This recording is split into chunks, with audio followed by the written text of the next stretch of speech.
बिस्मिल्लाहिर्रहमानिर्रहीम। नाज़रीन, बहुत शुक्रिया आपने वक्त निकाला ये वीडियो देखने के लिए। नाज़रीन, 2 माह की मोहलत, 2 माह की मोहलत डोनाल्ड ट्रंप ने ईरान को दे दी है, लेकिन ईरान ने साथ ही अपना ज़ेर ज़मीन मिसाइल बेस जो है वो भी दुनिया के सामने जो है उसकी रूनुमाई कर दी है। नाज़रीन, ये क्या सिनेरियो बनने जा रहा है। नाज़रीन, खबर आपको बता देते हैं, फिर उसामा साहब साथ हैं। ये हम तो पेशगोइयाँ करते रहे हैं, तो लेकिन खबर बता देते हैं। नाज़रीन, ईरान के पासदाराने इनकलाब ने खलीज के 3 जो स्ट्रेटेजिक जज़ायर हैं, वहाँ अपने नए मिसाइल जो हैं, उनकी निज़ाम जो उसकी रूनुमाई कर दी है, और जिनका मकसद क्या है कि दुश्मन के ठिकानों, बहरी जहाज़ों और असासों को निशाना बना सकते हैं।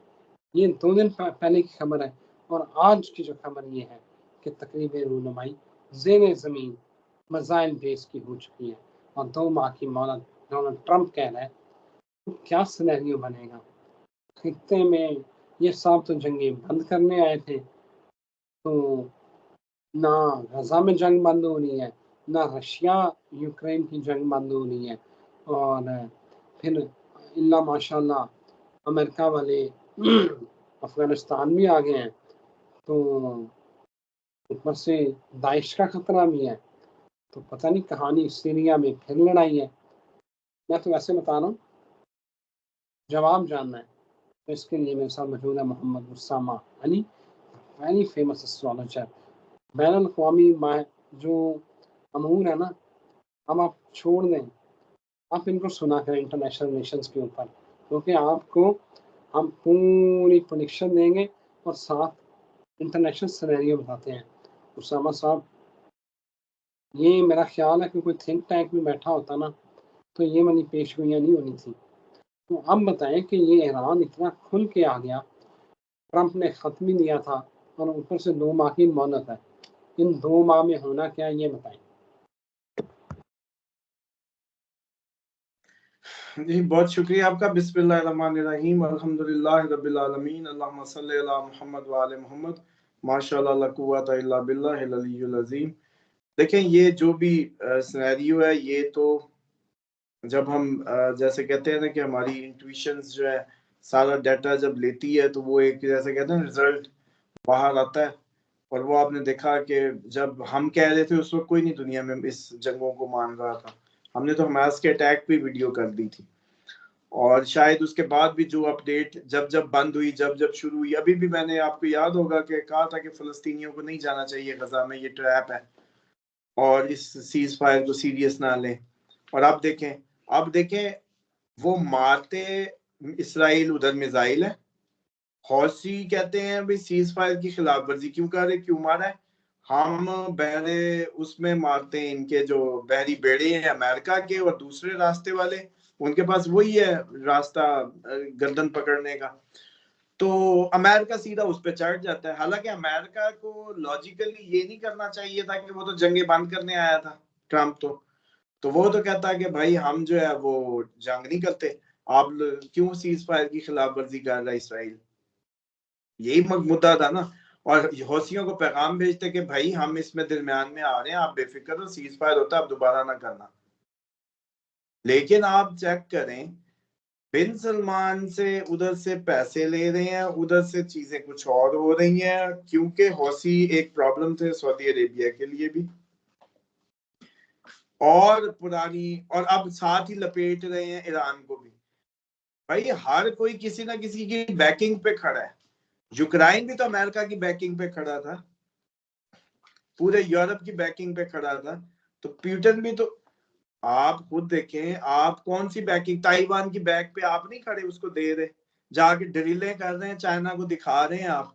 अच्छा, फिर टॉन्ट कर रहा है जापान पे बैठ के, जापान पे बैठ के कह रहा है कि इन्होंने ऐसा मुआहदा किया कि हम तो इनकी हिफाजत करेंगे, लेकिन जापान हमारे डिफेंस का जिम्मेदार नहीं है। ये मुआहदा पुराने पे टॉन्ट कर रहा था। तो भाई साहब, इसको ये सिनेरियो नहीं पता कि उस वक्त का जापान वो था जिसपे आपने बम मारे हुए थे। उस वक्त बैलेंसिंग एक्ट कुछ और बनता था। ये अपने आप को ज्यादा साइंसदान समझता है ना, अभी इसने कुछ 4 बादाम ज्यादा खाए हैं। हालांकि ऐसी कोई बात नहीं, इसको कोई मुंह देने वाला नहीं पैदा हुआ ना कि उधर जाके उसके सामने कोई बैठा इसको कहता कि तू जो इतना अमेरिका का हमदर्द बन रहा है, बेटा उस वक्त उस पे मारा हुआ था बम हिरोशिमा नागासाकी पे। तो उसके बाद तो उस कौम को करीब करने के लिए आपको एक स्ट्रेटेजिकली दिल बड़ा करके आगे आके कुछ पेशकशें करनी थी ना, बैलेंस तो नहीं हो सकता था। तो ये उस पुराने मुआहदे पे टोंट कर रहा था, नंबर 1। नंबर 2 ये है कि इस वक्त पानी हवा का मैंने कहा था, चलें तारीख नोट करें, 14 अप्रैल। 14 अप्रैल से समझ लें कि कुछ दिन 2-4 दिन 5-4 दिन पहले और 2-4 दिन 5 दिन बाद कर लें, क्योंकि 14 अप्रैल को टेक्निकली तो जो आपका 6 के 6 प्लैनेट जो इकट्ठे हो रहे हैं ना, वो तो कई उसमें जैसे कहते हैं पॉजिटिव है। खतरनाक एक ही बात है उसमें, एक गिरहन का लगना 29 मार्च को, और एक आपके सैटर्न जब राहु के डिग्री के अंदर आएगा, सैटर्न जब राहु के करीब आएगा, ये आएगा 14 अप्रैल को। तो इसका मतलब है कि असल जो ट्रबल है ना, एयर विद वाटर, पानी के अंदर जंगें भी प्रेडिक्ट की जा सकती हैं। इसको यूं भी प्रेडिक्ट किया जा सकता है कि इस दफा सारी जंगें मैक्सिमम पानी में होंगी। अच्छा, दूसरी, पानी के नतीजे में आने वाली कुदरती आफात, तूफान, समंदरी तूफान, जल्जले भी आए तो पानी को ही उछाले, शायद इस तरह का कुछ सिनेरियो बिल्ड हो जाए।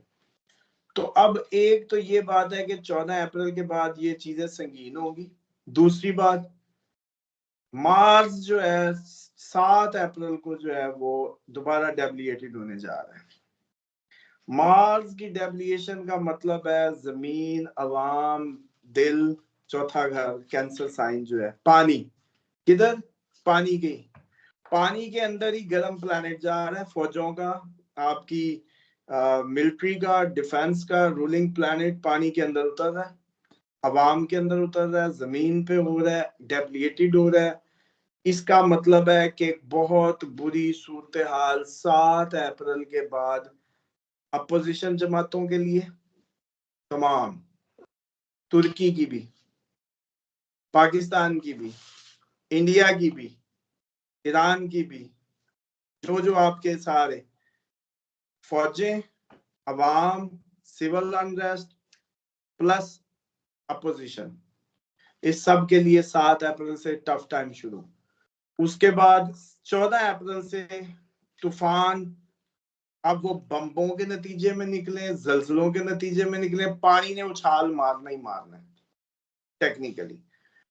उसके बाद ये तकरीबन सिलसिला जो है आपका अपना जो पीक पकड़ते हुए अभी डाउन होने को होगा। अभी इसमें सिर्फ एक अच्छी बात है जो एस्ट्रोलॉजिकली हम कर सकते हैं, वो ये है कि ये सब हो रहा है जुपिटर में, जुपिटर साइन पाइसिस में।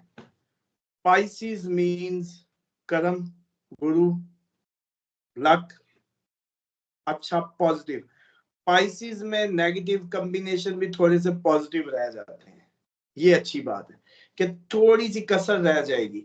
लेकिन I don't know, western astrology में इट्स अ डिफरेंट थिंग, वैदिक एस्ट्रोलॉजी में ये पाइसिस में है, आई थिंक हो सकता है वेस्टर्न में ये एरीज में हो रहा हो, ये जो कंजक्शन है। तो नाज़रीन भी बड़े कंफ्यूज होते होंगे, कोई एस्ट्रोलॉजर बैठा जी इसको पाइसिस में कर रहा है, कोई एरीज में कर रहा है, प्रेडिक्शन ही नहीं मैच कर रही। तो उसकी भाई सीधी सी बात है, जो भी होते हैं आपको पता होना चाहिए, पहले तो पूछा करें अपने एस्ट्रोलॉजर से, जिसको भी देख रहे हैं आप, कि भाई आप वैदिक कर रहे हैं, आप वेस्टर्न ग्रीक एस्ट्रोलॉजी से रीडिंग दे रहे हैं, कहाँ से दे रहे हैं। तो इन शॉर्ट, जंगें तो हम पहले प्रोग्राम कर नहीं चुके कि खून को वो जैसे कहते हैं ना, वो एक कट लग चुका है, आप तो वो लीटर गिने, मान ही नहीं रहे थे आप लोग। अब जब प्रोग्राम किया था कि अरबों का खून बहने का टाइम आ गया, आप लोग हंसने लगे थे, नीचे ऐसे ऐसे साइंसदान आ रहे थे, पता नहीं कहाँ कहाँ से। मेरी तो समझ से आज तक ये नहीं समझ आती कि अल्लाह के बंदो, अगर बात गलत होती है यहाँ, अगर प्रेडिक्शन गलत होती है, अगर यहाँ कोई अल्लाह माफ करे आप लोगों के जज्बात से आपको वो मजरूह किया जाता है, तो आपको जरूरत क्या है इधर आके देखने की और फिर कमेंट भी करने की, इतना टाइम जाया करने का है आपके पास? दूसरी बात, एक और ग़िज़ा जमा करने पे सवाल आया था कि जी खराब हो गई, तो उन्होंने कहा जी आपने हमें स्ट्रेटजी गलत दी। तो उस पे जरा वीडियो करनी है कि फूड जो सेव करनी है उसके असूल, उसकी प्रॉपर हम उसमें प्रेजेंटेशन देंगे कि अल्लाह के बंदो तुम मछली गोश्त इकट्ठा करने बैठ गए हो, और गोश्त भी करना था तो वड़ियां बना के करना था ना, सुखा के करना है, या टिन फूड लेना है, या आपने जो है वो उसको ड्राई फूड, मैंने कहा भी था कि उसके अंदर टीका डाल के ऑक्सीजन खींच के एयर सील फूड बैग्स होते हैं, छोटे छोटे बनाने हैं, किलो किलो के भी नहीं बनाने। तो वो सारी चीजों पे एक अलग से वीडियो करेंगे। बहरहाल टेक्निकली चीजें वापस नहीं हो रही, आप लोग होते हैं दिमाग 4 दिन, वो एक ट्रम्प का बयान आता है, सहाफिया से पागलों की तरह मतलब पूरे व्लॉग शुरू हो जाते हैं, हमारा व्यूअर जाके उधर परेशान हो जाता है, लो जी उन्होंने तो कहा था ये आलमी जंग है, ये तो ट्रम्प ने आके जंग ही खत्म कर दी, मुआहदा करा दिया, ये तो उधर। ऐसी फीलिंग थी ना इनकी। अभी पिछले दिनों जब ये सारा होने लग गया, इन लोगों ने कहा कि भाई बस अब तो जंगे ही खत्म, ये तो एम ही हमें सनसनी डाल रहे हैं। अच्छा, फिर मजे की बात यह है कि भाई साहब अगर जंग जो है ना तबीयत फ्रेश कर देती है, आप लोगों को अभी तो शुगर आ रहे हैं ना, फिर हंसी भी नहीं आनी, जब आने ये करीब करीब आती जा रही है, अभी थोड़ी दिन ही है बस। तो आपको अगर 23 से एक हिस कह रही थी कि मामला गड़बड़ है, देयर इज समथिंग रॉन्ग, तो अच्छा था ना तैयारी करने का, प्लाट श्लाट बेचने का, वाइंड अप करने का, चीजें आपको मौका मिल रहा था, तो आपने नहीं सुना, आपकी नसीब। अब तो प्लाट भी नहीं बिक रहा, अब तो आपका मरला भी ना बिके, अब तो देर बहुत हो गई, लेकिन हमें गिला नहीं कर सकते। 2024 के शुरू में ही कहा था प्लाट नहीं बिकने, आगे निकाल लो जिससे जो निकलता है। हंसी आ रही है कि नहीं? याद होगा आपको तो खुद कि कहा था कि भाई प्लाटों से निकल जाओ, ये बिकने बुकने कोई नहीं आगे पाकिस्तान में। अब भी ये है कि जंगें बिल्कुल मुंह जोर होके आ रही हैं, और इसमें क्यों ना आए की बात यह है कि ये जो 73 फिरके बनने हैं, एक ने जाना भाई साहब, एक ने।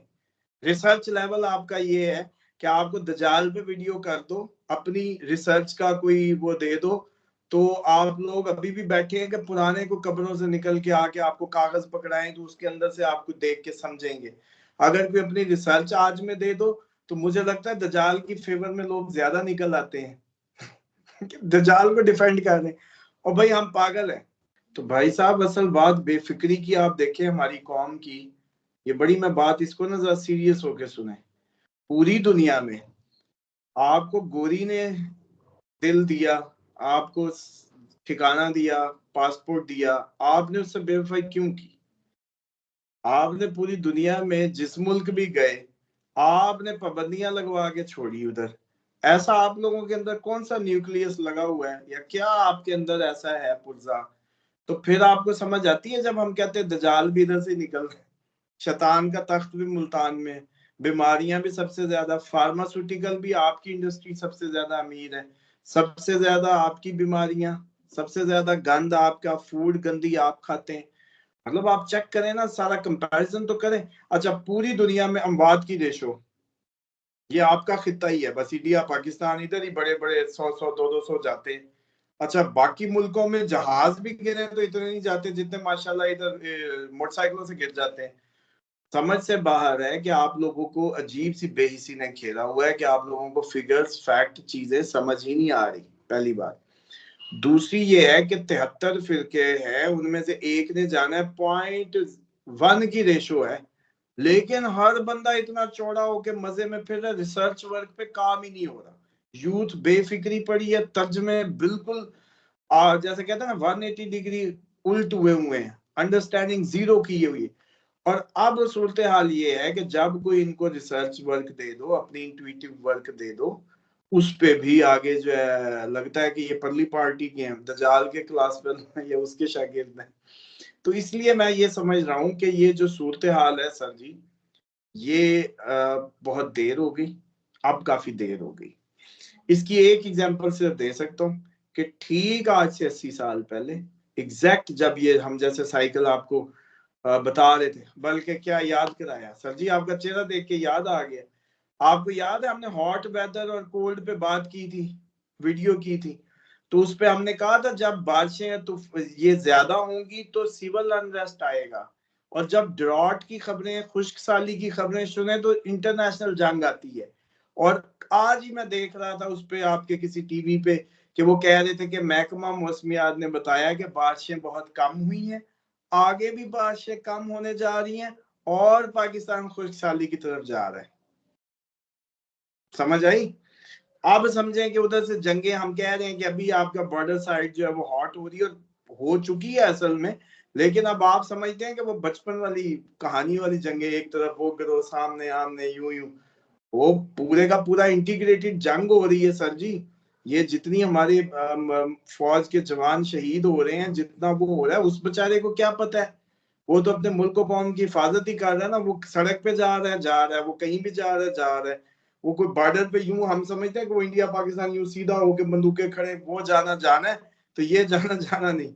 गलत बात है, हम जंग में जा चुके हैं, जंग शुरू हो चुकी है। एक तो इस इबहम से निकल जाए, और दूसरा ये है कि इस पे एक और इनकी प्रिकॉशनरी प्रोग्राम बनता है, जिसमें हम इनको फूड, जंगी थोड़ी सी हिकमत अमली, बल्कि मैं एक प्लान भी सजेस्ट करूंगा अगली वीडियो में, कि जो हमारे कुछ एसएसजी एक्स या एक्स आर्मी ऑफिशियल सुन रहे होते हैं, रिटायर्ड लोग, तो ये भी अपने आप को काम लगाएं, अवाम को थोड़ी सी ट्रेनिंग व्रेनिंग दें, कैंपिंग शैम्पिंग बच्चों को करा के अगले आने वाले हालात के लिए तैयार करें।